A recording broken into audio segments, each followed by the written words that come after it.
الحمد لله رب العالمين والصلاة والسلام على سيد الأنبياء والمرسلين وعلى آله وأصحابه أجمعين أما بعد فأعوذ بالله من الشيطان الرجيم بسم الله الرحمن الرحيم وقاتلوا في سبيل الله واعلموا أن الله سميع عليم من ذا الذي يقرض الله قرضا حسنا فيضاعفه له أضعافا كثيرة واللہ یقبض ویبسط وإلیہ ترجعون صدق اللہ مولانا العظیم۔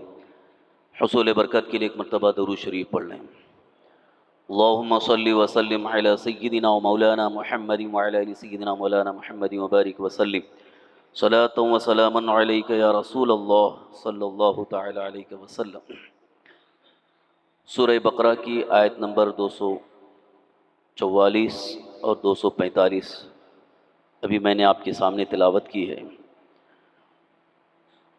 یہاں پر خاص طور پر ایک اور اسلامی حکم کی طرف توجہ دلائی جا رہی ہے۔ پوری اس سورہ مبارکہ کے اندر، سورہ بقرہ میں تقریباً سارے ارکان اسلام اور ان کے متعلق دلائل اور معاملات کے متعلق احکام بیان ہوئے ہیں۔ ابھی اس سے پہلے بھی آپ نے سماعت فرمایا، نکاح کے متعلق، طلاق کے متعلق، عدت کے متعلق سارے احکام اس میں بیان ہوئے۔ درمیان میں پھر نماز کی طرف توجہ دلائی گئی۔ اب ساتھ ہی ساتھ یہاں پر اسلام کی راہ میں اللہ کے مقدس دین کی خدمت میں ایک بڑی عظیم کوشش ہوتی ہے جس کو جہاد سے تعبیر کیا گیا، اسی کی طرف یہاں توجہ دلائی۔ اللہ رب العزت کا فرمان ہے وَقَاتِلُوا فِي سَبِيلِ اللَّهِ، اور لڑو اللہ کی راہ میں، اللہ کی راہ میں قتال کرو۔ وَاعْلَمُوا، اور جان لو، أَنَّ اللَّهَ سَمِيعٌ عَلِيمٌ، اللہ سنتا جانتا ہے۔ لفظ قاتل یہاں لڑنے کا، جہاد کا حکم جو ہے یہاں ایسے ہی نہیں دیا گیا، بلکہ اس میں بے شمار حکمتیں ہیں۔ بظاہر اس کو اگر کوئی یہ تعبیر کرتا ہے کہ اسلام میں لڑنے کی بات کہی گئی ہے، کیونکہ عام طور پر لڑنا، جھگڑنا، جنگ کرنا یہ کوئی اچھی بات تو ہے نہیں، اخلاقی اعتبار سے یہ معیوب سمجھا جاتا ہے۔ لیکن یہاں قرآن پاک میں یہ لڑنے کا حکم کیوں ہے؟ اگر اس کا اصل مقصد اور اس کی طرف خاص توجہ کی جائے تو یہ مسئلہ سمجھ میں آ جائے گا۔ اس کو پہلے مثال سے سمجھاؤں۔ جیسے کھیت کے اندر عام طور پر جب کھیت میں کسان بوتا ہے گیہوں، دھان وغیرہ، تو اس دھان کے ساتھ، گیہوں کے ساتھ جو بھی پودے اگتے ہیں تو کچھ اور گھاس پھوس بھی اگاتی ہے، کچرا، اور کوشش یہ کی جاتی ہے کہ وہ کچرا صاف کرتے رہتے ہیں۔ یعنی کچھ وہ چیزیں کہ جو اس فصل کے لیے نقصان پہنچانے والی ہیں یا اس کی وجہ سے فصل کو طاقت نہیں ملے گی، کمزور ہو جائے گی، تو اس کو ختم کیا جاتا ہے، کچرا نکال دیا جاتا ہے۔ اسی طرح سے اگر ہم نے بویا اور فصل اگ رہی ہے تو اسی وقت اس میں کچھ کیڑے بھی لگنے لگتے ہیں، اور جیسے ہی کیڑے لگنے لگتے ہیں تو دوا ماری جاتی ہے، دوا کے ذریعے وہ کیڑے ختم کیے جاتے ہیں۔ تو وہ کیڑے کیوں ختم کیے جا رہے ہیں؟ اس لیے کہ اگر وہ اس کو لگ جائیں گے تو پھر جو اصل ہمارا فائدہ ملنے والا ہے اس فصل سے وہ سب ختم ہو جائے گا۔ یعنی گیہوں یا دھان جو بھی حاصل ہونا ہے وہ حاصل نہیں ہوگا۔ اب اگر کوئی کہے کہ ارے بھائی کیڑے بھی وہ ایک جان ہیں، ان کو کیوں مار رہے ہو، کیوں دوا ڈال رہے ہو، چھوڑو رہنے دو، تو اگر چھوڑو رہنے دو کہا جائے تو اس کی وجہ سے وہ اصل جو فصل ہے وہ بھی نقصان ہو جائے گی، اس میں جو ملنے والا ہے وہ ختم ہو جائے گا۔ تو یہ ایک مثال میں نے عرض کی ہے کہ دنیا میں اس طرح سے بہت ساری چیزیں ہیں کہ جو چیزیں کسی چیز کے لیے نقصان دہ ثابت ہوتی ہیں تو ان کو ختم کیا جاتا ہے، انہیں دور کیا جاتا ہے۔ تو اسی طرح سے اللہ تبارک تعالیٰ کی منشا اور مرضی یہ ہے کہ اللہ کی زمین پر خالص ایمان اور احکام اسلام پر، اللہ کے دین پر عمل کرنے والے ہو جائیں۔ تو اب اس راہ میں اگر کوئی ایمان کے خلاف، جو جیسے کہ کفر ہے، شرک ہے، یہ اللہ تعالیٰ کو سخت ناپسند ہے۔ اگر جو لوگ کفر کو پھیلا رہے ہیں، شرک کو پھیلا رہے ہیں، اور ساتھ ہی ساتھ اس کفر کی وجہ سے ایمان والوں کے ایمان کو نقصان پہنچ سکتا ہے، تو ایسی صورت میں یہ حکم دیا گیا کہ ایمان والے مل کر کے اس کفر کی چیز کو ہٹا دیں تاکہ ہمارا ایمان محفوظ ہو جائے۔ یہی اصل مقصد ہے لڑنے کا۔ لڑنے کا مطلب یہ نہیں کہ بس خالص جس کو دیکھو تلوار لے کے مار دیے، جس کو دیکھو ختم کر دیے، بلکہ ایمان کی راہ میں، اللہ کے دین کی راہ میں جو چیزیں رکاوٹ بن رہی ہیں یا ہمارے ایمان کے لیے نقصان دہ ثابت ہو رہی ہیں، ان کو دفع کرنا، ان کو دور کرنا، اسی چیز کی طرف اللہ تعالیٰ نے یہاں پر توجہ دلائی کہ اس کو دور کرنے کے لیے اگر آپ کو لڑنے کی ضرورت پیش آئے تو لڑنا بھی پڑے گا۔ جیسا کہ آپ اپنے گھر کو بچانے کے لیے اگر دشمن آ کر کے کھڑا ہے کہ نہیں گھر گرا دیں گے، آپ کا گھر ہم گرا دیں گے، تو اب کیا آپ خاموش دیکھتے کھڑے رہیں گے؟ تو اس کے لیے لڑنا پڑے تو لڑیں گے، یہاں تک کہ اپنی جان کی بازی بھی لگا دیں گے۔ کیوں؟ اس لیے کہ بھئی ہمارا گھر، ہماری دولت، ہمارا مال، یہ ہمارے لیے زندگی بھر کے لیے کارآمد ہے۔ تو اپنا گھر بچانے کے لیے انسان لڑ لیتا ہے اور پوری توانائی خرچ کرتا ہے، پوری کوشش کرتا ہے۔ تو اسی طرح سے ایمان بچانے کے لیے اگر ایمان کے خلاف کوئی تنظیم، کوئی تحریک، کوئی جماعت، کوئی قوم مل کر کے اگر آ رہی تو اس کے مقابل میں لڑنا، یہی اصل جہاد ہے۔ اس جہاد کی طرف توجہ دلائی گئی، اور اگر کوئی ہم کو نقصان نہیں پہنچا رہا ہے اور اس کی وجہ سے دینی ایمانی کوئی نقصان نہیں ہے تو ایسے موقع پر حکم بھی نہیں ہے۔ یہ جو قاتلوں کا حکم ہے یا جہاد کا حکم ہے وہ ایک مخصوص موقع پر آتا ہے، ابھی وہ حکم اس طرح سے نہیں دیا گیا۔ اسی لیے کہا گیا کہ جہاد کا جب فتویٰ نافذ ہو جائے گا تب جا کر کے وہ اس طرح کے جہاد کا حکم ہوگا، لیکن جب تک جہاد کا حکم نہیں ہے، صرف اور صرف وہ ایک فرضیت کی طور پر ہے کہ جب حکم آ جائے تو لڑنا ہی ہوگا، اور جب تک ابھی حکم نہیں ہے تب تک ایسی کوئی بات نہیں ہے۔ تو یہاں سے ایک بات یہ بھی لوگوں کو بتانا ضروری ہے کہ جو لوگ یہ پروپیگنڈا کرتے ہیں کہ اسلام میں خالی دہشت گردی ہے، لڑنے کا حکم دیا گیا ہے، جنگ کا حکم دیا گیا ہے، قتل کرو، لڑو، جھگڑو، ایسا کچھ نہیں ہے، یہ غلط فہمی ہے، غلط فہمی ہے۔ کہاں پر لڑنے کا حکم دیا گیا؟ کہ جب آپ کو آپ کی جان، آپ کے مال، آپ کے ایمان کو نقصان پہنچانے کے لیے کوئی پوری طرح سے تیار کھڑا ہے، تب آپ کیا کریں گے؟ تب آپ خاموش تو نہیں رہیں گے۔ یہ تو ہر مذہب والا کہتا ہے کہ بھئی ہم اپنی جان بچانے کے لیے ہم تو لڑیں گے، اس میں اسلام کی کوئی خاص خصوصیت نہیں ہے، بلکہ دوسری قوموں کا تو حال یہ ہے کہ وہ پہلے ہی سے پوری طرح سے تیاری کر کے رکھتے ہیں کہ کہیں مسلمان ہم پر حملہ نہ کر دیں۔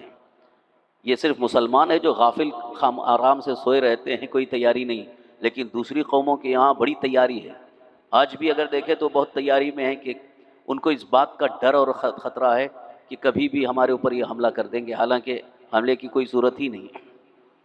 اگر سروے کیا جائے تو اپنے پاس کوئی ہتھیار نہیں، کوئی چیز نہیں ہے، بس آرام سے ہم زندگی گزار رہے ہیں اپنے معاملات میں۔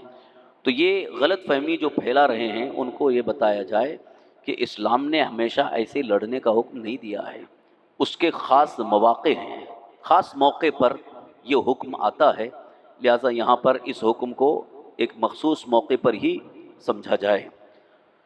اللہ تعالیٰ نے ارشاد فرمایا اللہ کی راہ میں قتال کرو۔ اب اس کا ایک خاص مفہوم یہ بھی آئے گا، قتال سے یہ ضروری نہیں کہ لڑ کر کے ختم کرنا، جیسا کہ کئی حدیثوں میں حضور صلی اللہ علیہ وسلم کی تعلیمات میں یہ ہے کہ آپ کہیں اگر گئے تو صحابہ کو حضور تعلیم اور تربیت دے رہے ہیں کہ پہلے ہی لڑنا نہیں ہے، پہلے ان کے سامنے اپنا دین پیش کرو، اپنے اخلاق پیش کرو، اپنا اسلام پیش کرو۔ اگر وہ قبول کر لیتے ہیں تو بہت اچھی بات، لیکن اگر وہ تمہارے خلاف لڑنے کے لیے تیار ہوتے ہیں تب ان کے خلاف آپ لڑو۔ یہ تعلیمات رسول صلی اللہ علیہ وسلم۔ تو آج بھی ہمارے لیے یہی ہوگا ابھی فی الحال، کیونکہ ہماری اب ذمہ داری ہے کہ ہم خود احکام اسلام پر عمل کریں، خود اللہ کے دین پر پوری طرح سے عمل کریں، اور اللہ تعالیٰ کی رضا حاصل کرنے کی ہمیشہ کوشش میں لگے رہیں۔ پھر اگر موقع ملے دوسروں تک اللہ کے دین کو پہنچانے کا، تو اللہ کے دین کو پہنچانے کی بھی کوشش کریں، دوسروں کو دعوت دینے کا کام کریں۔ دعوت دینے کا مطلب یہ ہے کہ ان کو اپنے دین کے بارے میں بتانا کہ ہمارے اسلام میں یہ خوبیاں ہیں، ہمارے اسلام میں یہ اچھائیاں ہیں، دین کے اندر اتنے اچھے احکام ہیں۔ اب بتاتے جائیں گے، خود بخود دعوت ہو جائے گی۔ اگرچہ آپ نہ بولیں کہ بھائی آپ اسلام قبول کرو، اسلام قبول کرو، ہمارا دین قبول کرو، یہ بولنے کی ضرورت ہی نہیں، آپ اپنا اسلام پیش کریں۔ خود بخود جو ہے ان کے دل میں اگر محبت پیدا ہوتی ہے تو وہ اسلام قبول کرنے کے لیے خود ہی آمادہ ہو جائیں گے۔ اس سے پیشتر جتنے بزرگوں نے اسلام کی ترویج و اشاعت کی، اسلام پھیلایا، انہوں نے اپنے اخلاق، اپنا کردار اور اسلام کو پیش کیا، اور اسلام قبول کرنے والے خود ہی پہنچ جاتے تھے اور کہتے تھے کہ ہم کو کلمہ پڑھائیے، ہم اسلام قبول کر لیں گے۔ بے شمار واقعات تاریخ میں ہیں۔ انہوں نے یہ نہیں کہا کہ نہیں تمہیں اپنا دین چھوڑ کر کے، مذہب چھوڑ کے آنا پڑے گا، تم قبول کرو تب ہم تم کو کوئی دعا دیں گے، کبھی نہیں۔ بلکہ ان کا تو طریقہ یہ رہا کہ وہ اپنا اسلام پیش کرتے تھے، تو جو بھی دیکھنے والے دیکھتے تھے اتنا اچھا اسلام ہے، وہ فوراً قبول کر لیتے تھے۔ تو آج بھی دعوت کا طریقہ، سب سے بہتر طریقہ یہ ہے کہ غیر مسلموں میں اگر دعوت کا کام کرنا ہے تو آپ سب سے پہلے خود پورے اعتماد کے ساتھ، پورے کانفیڈنس کے ساتھ اس پر عمل کر کے ان کے سامنے پیش کریں۔ اگر ان کے ذہن میں کچھ شک شبہ ہے، کبھی غلط فہمیاں ہیں، اسے دور کریں، تو بعد میں خود بخود جو ہے وہ متاثر ہو کر کے اسلام قبول کرنے کے لیے تیار ہو جائیں گے۔ تو یہ بھی ایک طرح سے اللہ کی راہ میں جہاد کا طریقہ ہے کہ دعوت دین کا کام کرنا، یہ اللہ کی راہ میں جہاد ہی کی صورت ہے۔ اور اسی کو واضح کرتے ہوئے اللہ تعالیٰ نے یہ بھی ارشاد فرمایا، جان لو بے شک اللہ سنتا جانتا ہے۔ یعنی جو بھی آپ دین کا کام کر رہے ہو، دین، اللہ کے مقدس دین کی تبلیغ کے لیے جو بھی کوششیں کر رہے ہو، اللہ دیکھ رہا ہے، اللہ سنتا ہے۔ اور اس سلسلے میں خاص طور پر ایک نصیحت کے طور پر یہ کہنا چاہوں گا کہ جھجک اور شرم محسوس نہ کرو۔ آج کل ہمارے اندر سب سے بڑی کمی یہ ہے کہ ہم دوسروں کے سامنے اپنا دین پیش کرتے ہوئے جھجک محسوس کرتے ہیں، شرم محسوس کرتے ہیں، کیسے ان کے سامنے ظاہر کریں۔ اس میں شرم اور جھجک کی کیا بات ہے؟ وہ لوگ جن کا کوئی دین نہیں ہے، جن کا کوئی مذہب نہیں ہے، اور کفر میں لت پت ہیں، بے حیائی ہے، اب وہ کھل کر کے پیش کر رہے ہیں اپنے اخلاق اور اپنا برا کردار، تو ہم کو اپنے اچھے اخلاق پیش کرنے میں کون سی جھجک ہے؟ اچھا اخلاق پیش کرنے میں کون سی شرم محسوس ہے؟ شرم تو ان کو آنی چاہیے جو بے حیائی کر رہے ہیں، جو بد کرداری میں مبتلا ہیں۔ مسلمان تو بے حیائی اور بد کرداری سے پاک ہے، تو اسے اپنے اچھے اخلاق پیش کرنے میں جھجک اور شرم کیا ہے؟ اچھے انداز سے پیش کرنے میں کوئی شرم نہیں ہونی چاہیے۔ اور ساتھ ہی ساتھ یہ بھی اپنے ذہن سے نکال دو کہ کون کیا کہے گا، لوگ مجھے طعنہ دیں گے، لوگ مجھے ستائیں گے، پریشان کریں گے، یا اپنے لوگ بھی کبھی کبھی جو ہے وہ طرح طرح کی باتیں کریں گے۔ بلکہ میں نے تو اکثر دیکھا ہے جو دین کا کام کرتا ہے، دین کے احکام، اللہ کے مقدس دین کی تبلیغ و اشاعت میں لگا رہتا ہے، اپنے ہی لوگ اس کا کبھی مذاق اڑائیں گے، کھلی کریں گے، اے دیکھو ابھی یہ بہت بڑے مولانا ہو گئے، بہت بڑے علامہ ہو گئے، یہ بہت بڑے بزرگ ہو گئے، یہ صوفی ہو گئے، یہ کر رہے ہیں، وہ کر رہے ہیں۔ کیونکہ کچھ اپنے قریب جو ہم سے منسلک ہوئے نوجوان، وہ اپنے گھر میں جب اچھی بات بتانے لگتے ہیں تو گھر والے کبھی کبھی ان کا مذاق اڑاتے ہیں، یا اب یہ دیکھو یہ مولانا بن گیا، مولانا بن گیا۔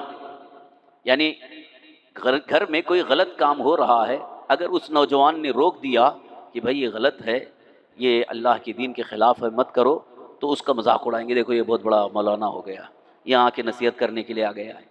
یہ اللہ کے دین کا مذاق ہے۔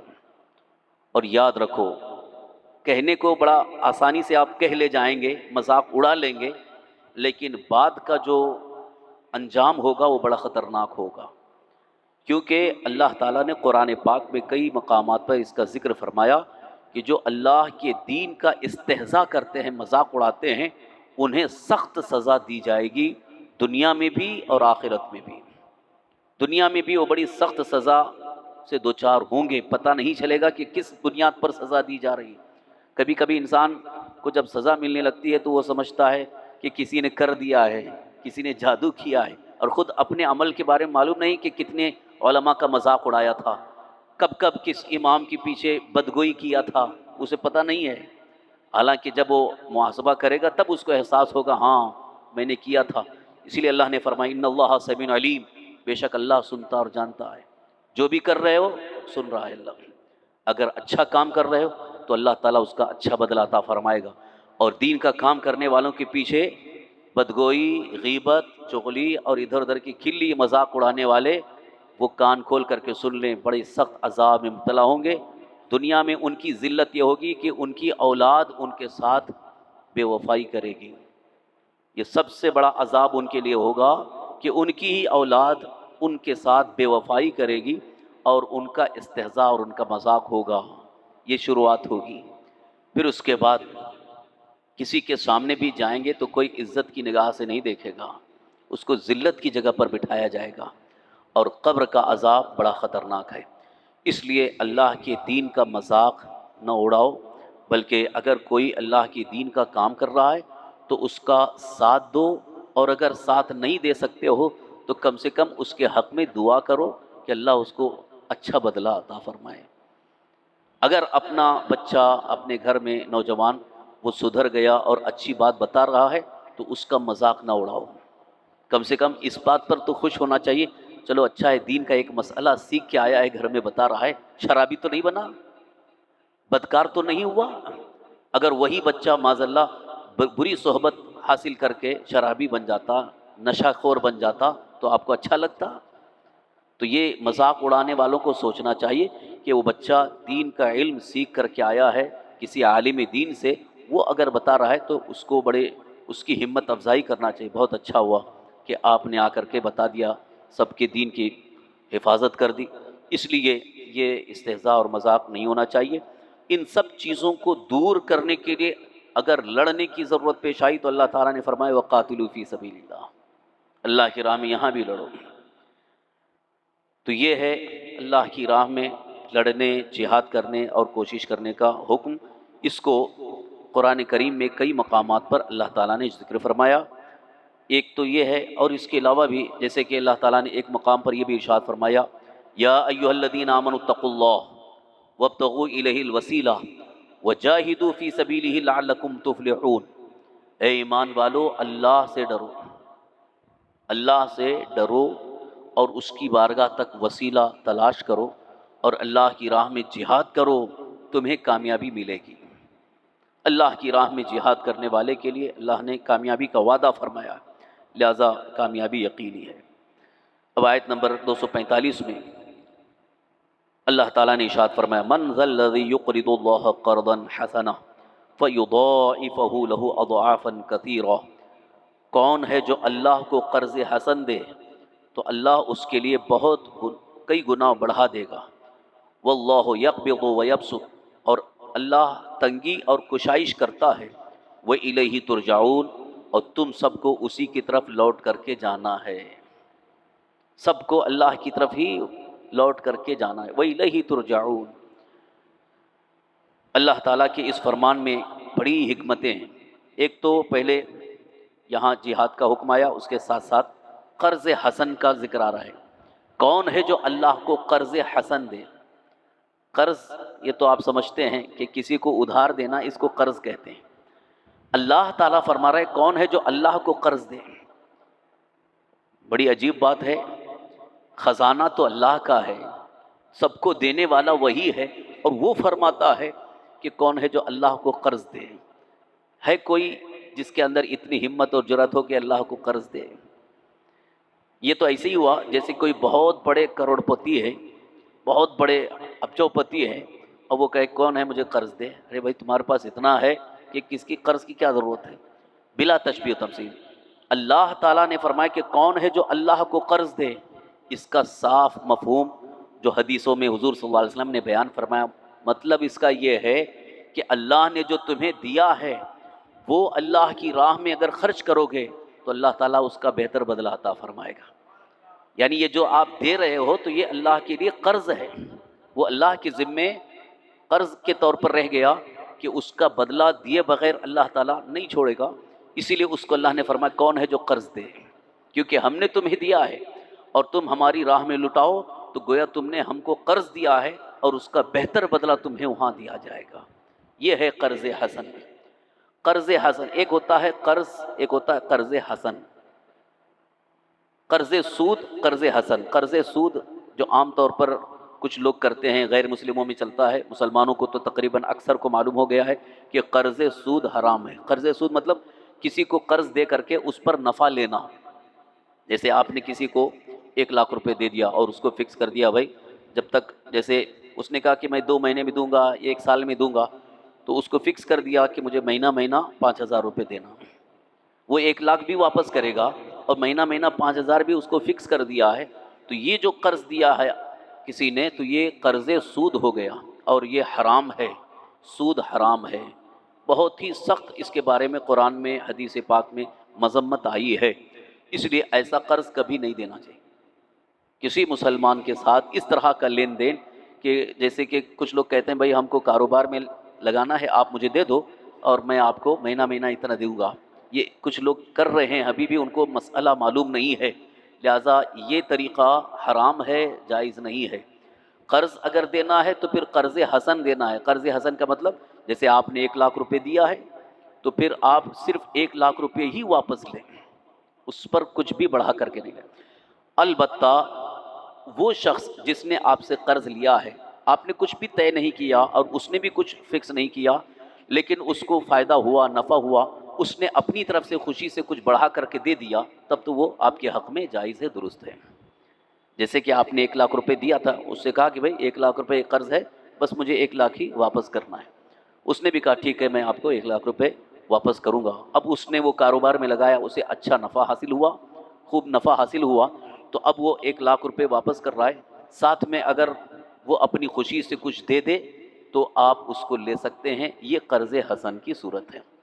آپ نے فکس نہیں کیا، آپ نے طے نہیں کیا اور اس نے اپنی خوشی سے دیا تو یہ درست ہے، لیکن پہلے ہی آپ نے طے کر دیا کہ نہیں مجھے اتنا ٹکا دینا پڑے گا، 5%، 2%، 3%، یہ جو فکس کرتے ہیں یہ بھی جو ہے یہ درست نہیں ہے۔ البتہ کاروبار میں شرکت کا ایک دوسرا طریقہ ہے کہ اگر آپ انویسٹ کر رہے ہیں کاروبار میں تو اس میں برابر کے شریک ہو جائیں، یا جتنی رقم آپ دے رہے ہیں اتنے کے شریک ہو جائیں، نفع نقصان میں فکس نہ کریں۔ جیسے 1,00,000 روپے آپ نے دیا اور سامنے والا کام کاج کرے گا، آپ نے صرف پیسہ لگایا ہے، وہ کہتا ہے کہ میرا پیسہ بھی لگا ہے اور میری محنت بھی ہے، لہٰذا 75% میرا رہے گا، 25% آپ کا رہے گا، تو اس میں اب جو بھی نفع نقصان ہوگا اس میں 75-25 کے حساب سے کر لیں یا 60-40 کے حساب سے کریں، تو یہ طریقہ شرعاً جائز ہے، درست ہے، اس طرح سے کاروبار میں شرکت کر سکتے ہیں۔ یہاں بات آ گئی قرض کی، اس لیے میں نے یہ قرض کا طریقہ جو عام طور پر رائج ہے اس کے بارے میں احساس دلایا کہ جو حضرات اس طرح سے کر رہے ہیں وہ فوراً اس کو واپس کر لیں اور جو کچھ بھی لیا ہے اس کو واپس دے دیں، اور جو اپنی اصل رقم ہے وہی وہ لینے کے مستحق ہیں، حقدار ہیں۔ اب یہاں پر اس بات کو سمجھیں کہ یہاں اللہ تعالیٰ نے یہ قرض حسن کا ذکر کیوں فرمایا؟ ابھی تو جہاد کا ذکر آیا اور اس سے پہلے طلاق، نکاح وغیرہ کے مسائل بیان ہوئے، پھر نماز کا ذکر آیا، پھر اب ایک واقعہ بیان ہوا، اس کے فوراً بعد جو ہے وہ جہاد کا حکم آیا، پھر قرض حسن۔ تو اصل میں جو جہاد کا حکم ہے وہ تو پہلے ہی سے ہے، اس کو یاد دلایا گیا کہ ان تمام معاملات میں آپ غافل ہو نہ جائیں، بلکہ دین کی سربلندی کا ہمیشہ جذبہ آپ کے اندر موجود رہے۔ دنیاوی کام آپ کرتے رہیں، اپنے کاروبار، اپنی تجارت، ملازمت، دنیاوی کام جو بھی آپ کے ہیں کرتے رہیں، لیکن جب بھی اللہ کے دین کے لیے کوئی بات آئے تو آپ کو اللہ کے دین کے لیے ہمیشہ تیار رہنا ہوگا، اس کی طرف اشارہ۔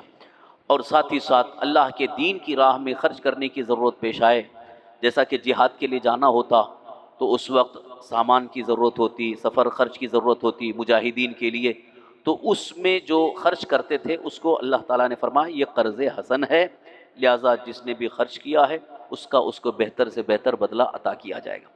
تو آج کے دور میں اب وہ جہاد ابھی نہیں ہے، چونکہ ابھی وہ جہاد کا حکم نہیں ہے، تو اب ہمارے لیے قرض حسن کی صورت یہی ہے کہ جو بھی اللہ کے مقدس دین کی سربلندی کے لیے کوششیں ہو رہی ہیں ان میں آپ شریک ہو جائیں، تو یہ اللہ کی بارگاہ میں قرض حسن ہے۔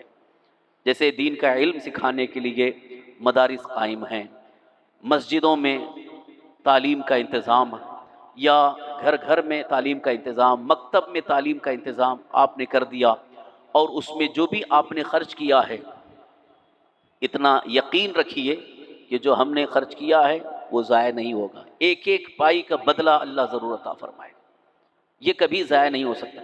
دوسری چیزوں میں جو ہم نے خرچ کیا وہ تو تقریباً ضائع ہو جائے گا، جیسے کہ ٹورنامنٹ ہے، کرکٹ ٹورنامنٹ ہے، اس میں لوگ خرچہ کرتے ہیں، 50,000 روپے چندہ دیتے ہیں، یہ کیا ملنے والا ہے؟ سوائے تھوڑا بہت دل بہلانے کے لیے میچ دیکھ لیے، کھیل دیکھ لیے، ہو گیا، کچھ ملنے والا نہیں ہے اس میں، بلکہ جو کھیل لیے وہ ان کو مل گیا، وہ چلے گئے، اور بیچارے جو دیے ان کو ملا کیا؟ خالی بس دل بہلانے۔ وہی پیسہ اگر اللہ کے دین کی راہ میں خرچ کرتے تو خود ان کو بھی اس کی برکتیں ملتی ہیں اور آنے والی نسلوں کو اس کا فائدہ ملتا ہے۔ اس لیے اللہ کی راہ میں خرچ کرنے کا جذبہ ہمیشہ رکھیں، اور یہ وعدہ ہے اللہ کا فَيُضَاعِفَهُ لَهُ أَضْعَافًا كَثِيرَةً، اللہ اس کے لیے کئی گنا زیادہ کرتا ہے۔ کئی گنا مطلب آپ نے دیا ہے 100 روپے تو اب آپ کو ہزاروں روپے اس کے عوض میں اللہ عطا فرمائے گا۔ کبھی کبھی ہم کو پتہ نہیں چلتا، احساس نہیں ہوتا، لیکن جب آنے لگتا ہے تو اس طور پر آتا ہے کہ ہم سوچ بھی نہیں سکتے، جہاں سے امید بھی نہیں ہوتی ہے وہاں سے بھی آنے لگتا ہے۔ تو یہ اللہ تعالیٰ کی طرف سے وہ قرض کا بدلہ ہے۔ واللہ یقبض ویبسط والیہ ترجعون، اور اللہ تعالیٰ تنگی اور کشائش کرتا ہے۔ تنگی یعنی کبھی اگر ہاتھ تنگ ہو گیا تو سمجھ جاؤ یہ اللہ تعالیٰ کی طرف سے روک دیا گیا ہے، اس پر بھی صبر کرنا ہے۔ اور کبھی کشادگی آ گئی، خوب خوشحالی آ گئی، مال کی فراوانی آ گئی، تو یہ اللہ تعالیٰ کی طرف سے۔ تو دونوں میں ہمارے لیے خیر ہے، بہتری ہے، لیکن امتحان اس میں زیادہ ہے۔ جب زیادہ مال آتا ہے تو اس میں امتحان زیادہ ہو جاتا ہے، آزمائش زیادہ ہوتی ہے۔ مال جب تنگ ہوتا ہے یعنی ہاتھ تنگ ہوتا ہے تو اس میں امتحان ہے، لیکن اس میں امتحان تھوڑا سا کم ہے، مگر جب زیادہ مال آتا ہے تو اس میں آزمائش زیادہ ہو جاتی ہے، سنبھلنا بہت مشکل ہو جاتا ہے۔ اس لیے اس وقت جو سنبھل گیا، جس کے پاس مال کی کثرت آ گئی اور وہ فضول خرچی سے بچ گیا، ناجائز و حرام کاموں میں خرچ کرنے سے بچ گیا، سمجھ جاؤ وہ بہت بڑی آزمائش سے نکل گئے، بڑے امتحان میں کامیاب ہو گئے۔ لیکن مال آنے کے بعد جس نے جیسا چاہا خرچ کیا تو پھر وہ آزمائش میں ناکام ہوا۔ عام طور پر دیکھا یہی گیا کہ جن کے پاس مال کی فراوانی ہوتی ہے، یعنی جب زیادہ مال آنے لگتا ہے تو اسی انداز سے وہ خرچہ بھی کرنے لگتے ہیں۔ یہ نہیں دیکھتے کہ کہاں دینا ہے، کہاں خرچ کرنا ہے، کچھ نہیں، بس اپنے من میں آ گیا کہ یہاں خرچ کرنا ہے۔ یہاں تک کہ شادی میں اگر وہ طوائف کو لا کر کے نچوانا ہو تو اس میں بھی خرچ کریں گے، کیوں؟ پیسہ آ گیا ہے۔ تو یہ ناجائز حرام چیزوں میں خرچ کرنا یہ اللہ تعالیٰ کی ناراضگی کا سبب ہے، اس سے بچنا چاہیے۔ اور پھر اس کے فوراً بعد ہی تنگی کا سلسلہ شروع ہو جاتا ہے۔ وَإِلَيْهِ تُرْجَعُونَ، اور اسی کی طرف تم کو لوٹ کر کے جانا ہے۔ یہ چیز ہمیشہ ہمارے ذہن میں ہونا چاہیے۔ آج ہم دنیا میں ہیں، کل یہاں سے ہم کو جانا ہے۔ کہاں جانا ہے؟ اللہ کی بارگاہ، اور وہاں جانا ہے تو سب کچھ حساب لے کے جانا ہے۔ تو اس لیے پہلے ہی سے اگر یہ ذہن میں ہے کہ ہم کو واپس اللہ کی بارگاہ میں جانا ہے تو پھر اسی حساب سے ہماری زندگی گزرے گی۔ جیسے اگر کوئی income tax officer, sale tax officer آ کے بیٹھا ہے اور اس نے کہہ دیا کہ بھائی 1 مہینے کے بعد آپ کا پورا حساب لیں گے، آپ کو آنا ہے، آفس میں آنا ہے، نوٹس آ گئی، اب وہ سب سے پہلے اپنا حساب کتاب شروع کر دیتا ہے، سی اے کے پاس جا کے بھائی ہمارا جلدی سے صحیح کر دو کیونکہ ہم کو نوٹس آ گئی ہے۔ یہاں تو اللہ تعالیٰ کی طرف سے ہمارے لیے بہت پہلے نوٹس آ گئی کہ آنا ہے آپ کو ہماری بارگاہ میں، لیکن اس کی کوئی فکر ہی نہیں ہے۔ دنیا والے آفیسر کی نوٹس کی فکر ہے، نوٹس آ گئے ہم کو صحیح کرنا ہے، اور اللہ کی طرف سے جو آ گئی ہے اس کی کوئی فکر ہی نہیں ہے۔ تو اس لیے اس فکر کو بھی ہمیشہ رکھیں کہ ہم کو واپس اللہ کی بارگاہ میں جانا ہے، اپنے کیے ہوئے کا حساب دینا ہے، کہاں کہاں ہم نے خرچ کیا اس کا بھی حساب دینا ہے، کیا کیا ہم نے کام کیے اس کا بھی حساب دینا ہے۔ اللہ تعالی ہمیں اپنے کاموں میں بہتری عطا فرمائے۔ بسم اللہ الرحمن الرحیم، الحمد للہ رب العالمین، حمدا یوافی نعمہ وکافی مزید، اللہم صلی وسلم علی سیدنا مولانا محمد وعلی آل سیدنا مولانا محمد وبارک وسلم، صلاۃ و سلام علیک یا رسول اللہ صلی اللہ علیہ وسلم۔ یا اللہ یا رحمن یا رحیم یا ذی الجلال والاکرام، یا بدیع السماوات والارض، یا اللہ اپنے حبیب صلی اللہ تعالی علیہ وسلم کے صدقے طفیل ہماری مغفرت فرما۔ یا اللہ ہمارے صغیرہ کبیرہ تمام گناہوں کو معاف فرما، ہماری خطاؤں کو معاف فرما۔ یا الہ العالمین یا رحم الراحمین، ہم میں جو بھی بیمار ہیں انہیں شفاء کاملہ عاجلہ، صحت و عافیت و تندرستی عطا فرما، تمام بیماریوں سے ہمیں شفا عطا فرما۔ یا الہ العالمین یا رحم الراحمین، اپنے خصوصی فضل و کرم سے ہماری عمر میں برکتیں عطا فرما، رزق حلال میں وسعت اور برکتیں عطا فرما، دشمنوں کے شر سے، حاسدین کے حسد سے محفوظ فرما، ہر قسم کے شر و فساد فتنوں سے، زمینی آسمانی آفات و بلیات سے ہم سب کی حفاظت فرما۔ یا الہ العالمین یا رحم الراحمین، ماہ رمضان المبارک کی برکتیں عطا فرما، سرکار مدینہ صلی اللہ تعالی وسلم کی شفاعت نصیب فرما۔ یا اللہ اپنے فضل و کرم سے ہماری دنیا اور آخرت کو بہتر فرما دے، ایمان پر استقامت، ایمان پر ثابت قدمی اور ایمان ہی پر زندگی اور ایمان ہی پر خاتمہ نصیب فرما۔ آمین بجاہ نبی امین علیہ الصلاۃ والتسلیم۔ ربنا تقبل منا انك انت السميع العليم وتب علينا انك انت التواب الرحيم، وصلى الله تعالى على خير خلقه سيدنا ومولانا محمد وعلى اله وصحبه اجمعين برحمتك يا ارحم الراحمين۔